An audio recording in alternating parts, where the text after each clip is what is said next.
కీర్తన 4వ వచనము అందరము కలిసి చదువుదాం. 455వ పేజీ. నీవు మనస్సుని జ్ఞాపకము చేసుకున్నటకు వాడే పాటివాడు, నీవు నరపుత్రుని దర్శించుటకు వాడే పాటివాడు. ప్రభు సహాయం కొరకై ప్రార్థనలో వెళ్ళి ప్రార్థించండి. ప్రేమ కలిగిన తండ్రి, నమ్మకమైన దేవా, ఈ కొందనములు స్తోత్రములు చెల్లిస్తున్నాం. మీరెంతైనా నమ్మదగిన దేవుడుగాను కనికరము కలిగిన మా తండ్రిగా మీరుంటూ ఉన్న మీ ప్రేమంతటిని బట్టి ప్రభా మిమ్మల్ని స్తుతించి ఆరాధిస్తున్నాం. దయతో జ్ఞాపకం చేసుకోండి ప్రభా. ఈ సమయంలో మల్లవాళ్ళు పిల్లుట్ల ప్రాంతంలో ప్రభా గత 10 సంవత్సరాలుగా ప్రభా మరి ఆరాధన ప్రారంభించడానికి సహాయం చేశారు. ఇంతవరకు మీ కృపను బట్టి నడిపిస్తూ వచ్చారు. మనం బట్టి స్తుతిస్తూ ఉన్నాం ప్రభా. యానివర్సరీ మీటింగ్ సందర్భంగా ఈ సమయంలో ప్రభా మాకు కావాల్సిన మరి ఆత్మ ఆహారం మీరు మాకు అందించండి. శతమరణ లేఖన భాగాన్ని కూడా మీరే జ్ఞాపకం చేసుకోండి, అనుకరించమని ప్రార్థిస్తున్నాం.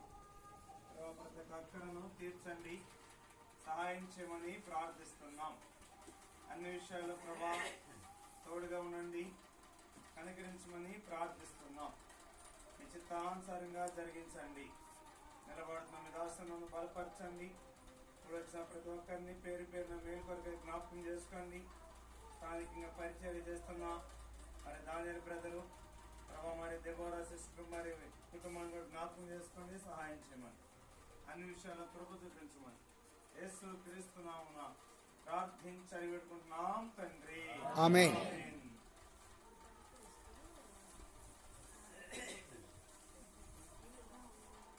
మనము ఈ ప్రభు చేసిన మేలును బట్టి, ప్రభు ఇచ్చిన కాపుదల భద్రతను బట్టి ప్రభుని స్తుతించే వారిగా ఉంటున్నాం. అదే సమయంలో మాట మన జ్ఞాపకం చేసుకుని వాక్యంలోకి వెళ్తాం. ఆయా సందర్భాల్లో కొన్ని సంఘాలు ఇంట్లో ఆరంభించబడినట్లుగా చూస్తున్నాం.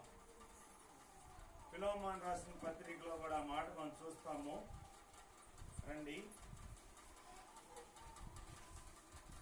అపోస్తలుడైన పౌలు ఫిలోమోను రాసిన పత్రికలో ఆ మాట మనం చూస్తాం. ఆ మాట మనం జ్ఞాపకం చేసుకుంటే, ఆ ఇంట ఉన్న సంఘము ఏంటంటే ఆ ఇంట ఉన్న సంఘము. చూడండి అక్కడ 2వ వచనములో మన అభ్యర్థులను తోడియోరైన నీ ఇంట ఉన్న సంఘములకు శుభమని చెప్పి రాయినది. ఎక్కడంటే ఇప్పుడు సంఘము ఇంట అంటే పాత నిబంధనలో కొత్త నిబంధనలో కానీ పాత నిబంధనలోనేమో సమాజ మందిరాలు అంటూ వచ్చారు. ఇంగ్లీష్ లో సినగోగ్స్ అంటారు. ఏంటంటే సమాజ యూదులు ఆరాధించడానికి కూడా వచ్చిన స్థలము సమాజ మందిరము. ప్రభు కూడా ఆయా సమయాల్లో సమాజ మందిరంలోకి వెళ్ళి బోధించినట్లుగా చూస్తాం. తర్వాత కొత్త నిబంధనకు వచ్చిన తర్వాత దాన్ని ఏమన్నా సంఘము అన్నాం. సంఘము అంటే అర్థం ఏంటి అంటే లోకములో నుండి లాగబడిన వారై ప్రత్యేకంగా లేదా ప్రత్యేకింపబడిన జనాంగాన్ని ఏమంటామంటే సంఘము. కొరింథీలో ఉంటాం మనం. 1 కొరింథీ 1వ అధ్యాయం 1వ వచనంలో చూస్తే, పరిశుద్ధపరచబడి పరిశుద్ధంగా ఉండుటకై పిలవబడిన వారే దేవుని సంఘం. ఇప్పుడు చెప్పండి, సంఘం అంటే ఎవరంట? పరిశుద్ధపరచబడి పరిశుద్ధంగా ఉండటకు పిలువబడిన వారే దేవుని సంఘం. లోకముల నుండి వేరు చేయబడి పరిశుద్ధపరచబడి పరిశుద్ధంగా ఉండడానికి పిలువబడిన వారు ఎవరు అంట? దేవుని సంఘం. ఇంకొక మాటలో చెప్పవచ్చు, లోకము నుండి వేరుపడిన వారు దేవుని సంఘం.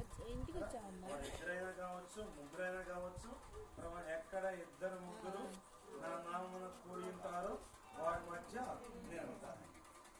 అది దేవుని సంఘం. ఎక్కడైతే ఈ రక్షించబడిన బిడ్డలు కూడి వచ్చే స్థలాన్ని ఏమంటామంటే సంఘం. అది బిల్డింగే కానివ్వండి, ఇల్లే కానివ్వండి. ఇప్పుడు పిలోమోను రాసిన పత్రిక అంటే నీ ఇంట ఉన్న సంఘం. అది సంఘం ఎక్కడ ఉందంటే అప్పుడు ఆయా సమయంలో పిలోమోను పత్రికలో పిలోమోను ఇంట కూడా ఏమన్నంట సంఘం ఉంది. మీరు తీయొద్దు కానీ అపోస్తల కార్యంకి వెళ్తే ఒక సహోదరి కనబడుతుంది మనకి. ఆమె తుయతైర పట్టణస్థురాలు, ఊదా రంగు అమ్మే స్త్రీ. ఎవరంట? లుదియా కదా. లుదియా ఇంట